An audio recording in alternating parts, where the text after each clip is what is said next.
আসসালামু আলাইকুম রহমতুল্লাহ। অধিকাংশ মাদ্রাসায় ভর্তি শুরু হয়ে যাচ্ছে আলহামদুলিল্লাহ, আপনারা সবাই জানেন।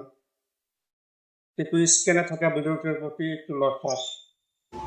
ছাত্রঘরে মাদ্রাসার মধ্যে পচা তরকারি, একেবারে পচা আমার দিছে। এগুলি বাসার থেকে এনে ছাত্রঘরে পাক করে খাওয়ার জন্য। এটা পচা। আবার গরম দেখেন, মানে 250 গ্রাম এই পচা মাছ 50 জন মানুষের খাওয়াইব। তারা বেলা আবার আলেম পচা মাছ পাঠাইছে এখানে। এরা তিনও বাপ পুতে মাদ্রাসা ব্যবসা করার জন্য বইছে।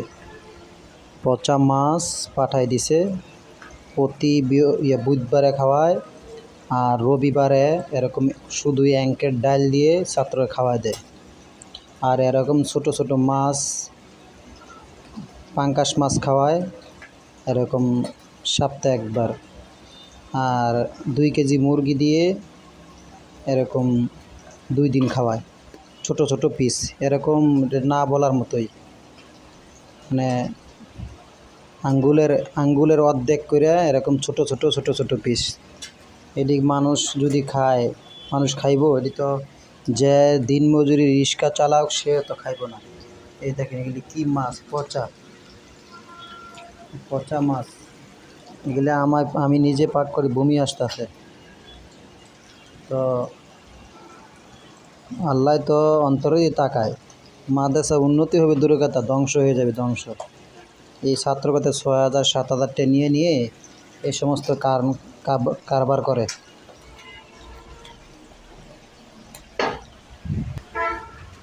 আবার ধরুন এরকম যে চাউল এগুলি ইয়ারে খাওয়ায়, গরুরে খাওয়ায়, যাও পাক করে এরকম গরুরে খাওয়ায়, এই চাউলও দেয়। এই জন্য আমার ভিডিওটা তুলে ধরার উদ্দেশ্য হলো, এরা অনেক অত্যাচার করতেছে, এখানে অনেক জুলুম হইতেছে।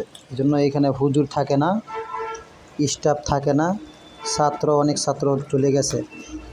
যারা আছে তাদেরকে বুলাই বেলা এখানে রাখে, এরকম পুষ্টি দিয়ে এরকম কথা, মিথ্যা কথা কয়ে ফাইজুই কইরা এরকম তারা এখানে রাখা শুরু করছে।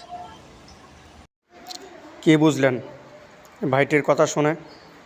আপনাদের কি অবাক লাগছে? ওলামায়ে এই কাজ করে কিভাবে? আমি নিজেও এর ভুক্তভোগী। এটা মার্কাজুল হুফাজ ইন্টারন্যাশনাল মাদ্রাসা, যার লোকেশন হচ্ছে সাইনবোর্ড বড় মাদ্রাসার পাশেই।